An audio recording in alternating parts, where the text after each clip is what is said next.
Hope you had a great day.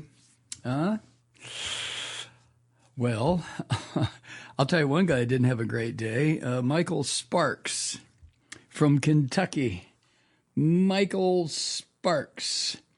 2 weeks before the January 6th riot, an attempt to overthrow the government, Sparks wrote online above the image of the Speaker of the House, Nancy Pelosi, and then Minority Leader of the Senate, Chuck Schumer.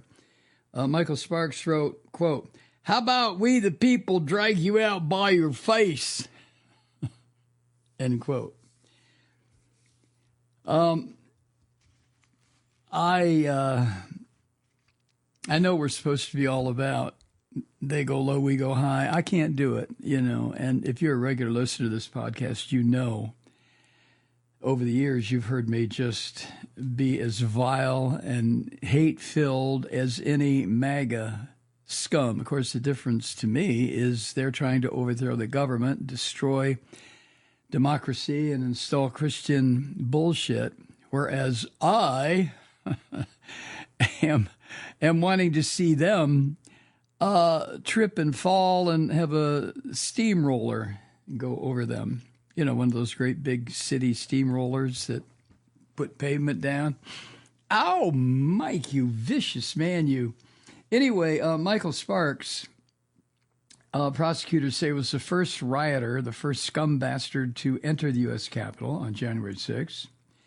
And he got 53 months behind bars. Oh, Michael, suck it up. You're going to suck something up, dude, that's for sure. He was convicted back in March, and the sentencing was yesterday. In court filings before his sentencing yesterday, prosecutors had written that when Sparks busted his way into the Capitol building, it immediately set off, quote, "the forced interruption of the certification of the 2020 Electoral College vote count and threatening the peaceful transfer of power after the 2020 presidential election," end quote. And then I guess, I don't know if it was in the official document or as an aside, but the prosecutors added this, quote, "One might say Sparks helped light the fire that day using his preparation and planning, including his protective body armor, to protect himself against the officers attempting to hold back the mob," end quote.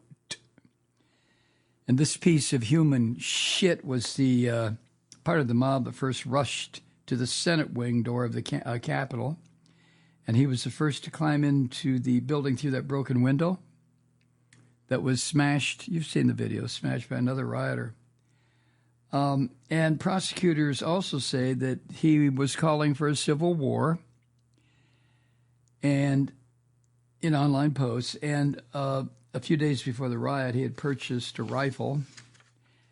Maybe it was to stick the barrel in his mouth and pull the trigger. I don't know. But, these people are just so fucked up.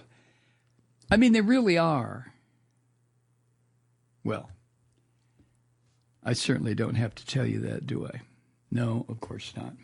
Of course not. As you know now, because it was all over the news, over the past couple of days, Jack Smith, the special counsel who has been tasked with the idea a year late, thanks to Merrick Garland, Jack Smith, who's been given the ordeal and the task of putting Trump's ass in jail for, among other things, what he did, what he instigated, what he led, what he inspired, what he ordered on January 6, 2021. And as you also know, of course, the Supreme Court, in one of the most fucked up rulings in the Supreme Court's history, said, well, as long as the President of the United States is acting within the boundaries of the president and his presidential appointees, presidential staff, well, then he can commit murder, he can rape babies, he can eviscerate your grandma, as long as what he is doing is within the framework of his official duties. God damn. So based on that, this bitch down in Florida, Aileen the Snake, whatever her last name is, the prosecutor down there, dismissed all the charges against Trump where it concerned his theft of top secret documents. But it also caused Jack Smith to take a fresh look, thanks to the Supreme Court, at his multi-page indictment against Trump where it concerned trying to overthrow the government. So a new indictment has been issued. Jack Smith went before a newly impaneled grand jury and got a new indictment, which removes some of the parts that would be considered Trump acting within his official duties when he decided to overthrow the government. I mean, this is fucked up to me. I don't know on what basis of logic or reason or defending the Constitution that ruling by the Supreme Court could have been based. But I'm ignorant and certainly not educated where it concerns the machinations of the Supreme Court vis-a-vis the Constitution, so what do I know, right? Anyway, the new indictment then removes a section of the old indictment that had accused Trump of trying to use law enforcement powers of the Justice Department to overturn his election laws. See?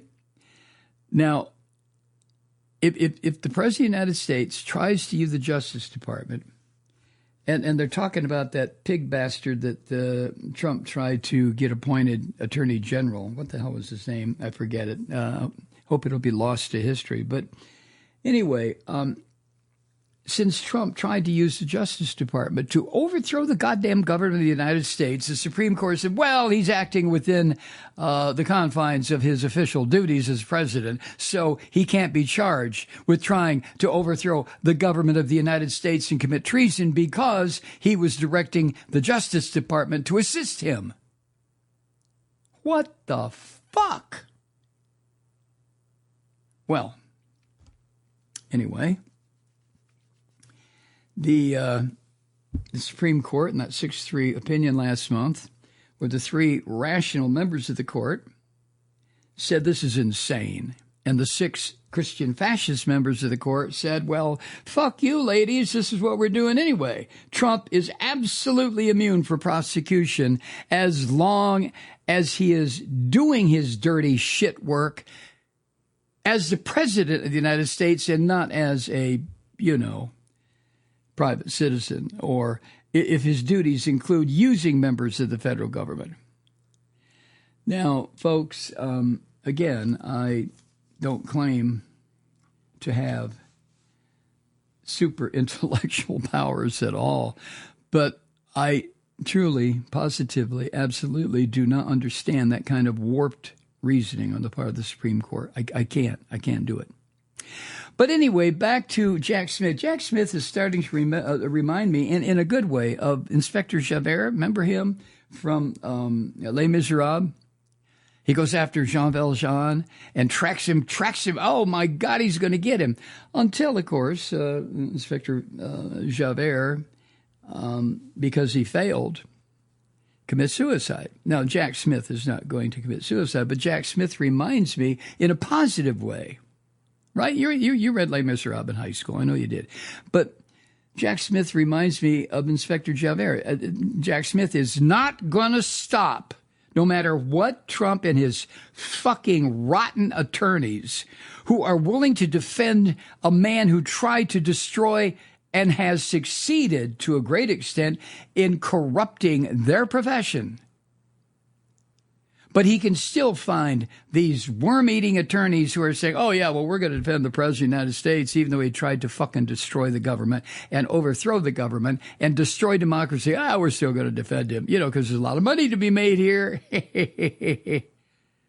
Jesus, God. Do I believe everyone is entitled to a defense when they have been accused of something? Oh, yeah, of course I do. Unless the offense is overthrowing the fucking government. I think that's where I would draw the line. Now, if that makes me, not a very good supporter of democracy, small d, okay, I'll accept that. But if it is clear to anyone with a rational mind, and I still maintain partly rational mind, but if it's clear that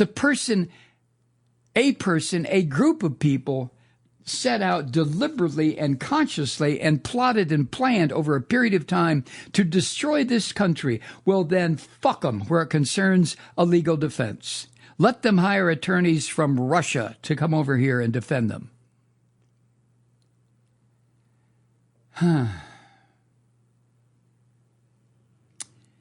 That sounds rather hysterical, Mr. Mike. Yeah, I know it does. But over the course of my broadcast career, I don't think I've ever been consciously dishonest about issues or whether or not I supported or opposed those issues or what have you. And this is one that is visceral to me. This really hits me in the gut. When I look at all these attorneys who have sold their fucking souls to Satan, Donald Trump, sold their souls to Satan in order to provide this son of a bitch, this weaselly Donald Trump, reason after reason, excuse after excuse, loophole after loophole, after little crack under the linoleum to slip out of responsibility for what he did and what he will do again, I completely lose respect, as a matter of fact, completely condemn those so-called attorneys. And I realize the U.S. Constitution says everyone has a right to adequate defense when they're charged by the state. Okay, got it. Check. Agreed. Up to a point, because nothing is absolute, is it? Nothing. Well, there's one thing. Death is absolute. But beyond that, no. I think everything else is temporal, amenable, transitory. Pick a word. So since nothing is absolute, and that does include the U.S. Constitution, especially when you have weasels like these fucking lawyers who have decided to find every single little crack in the barrier, rat hole they can push Donald Trump through in order to free him up so he can do it again. Hi, Truth Seekers. Mike Malloy here. You know, the Progressive Voices Network brings you commercial-free commentary from today's leading progressive radio hosts and pundits, like me, Mike Malloy, 24 hours a day. I'm not your typical old guy from the 80s or the 90s talk radio host, and Progressive Voices is not your typical talk radio network. It's a listener-supported nonprofit with no corporate control whatsoever over our broadcast. So hosts like me, Mike Malloy, are free to rant and scream and carry on about whatever we like. We're often controversial, but we're never boring. Weeknights, 9 p.m. in the East, 6 p.m. in the West on the Progressive Voices Network. Always progressive, always on. I'm Mike Malloy. Keep it lit.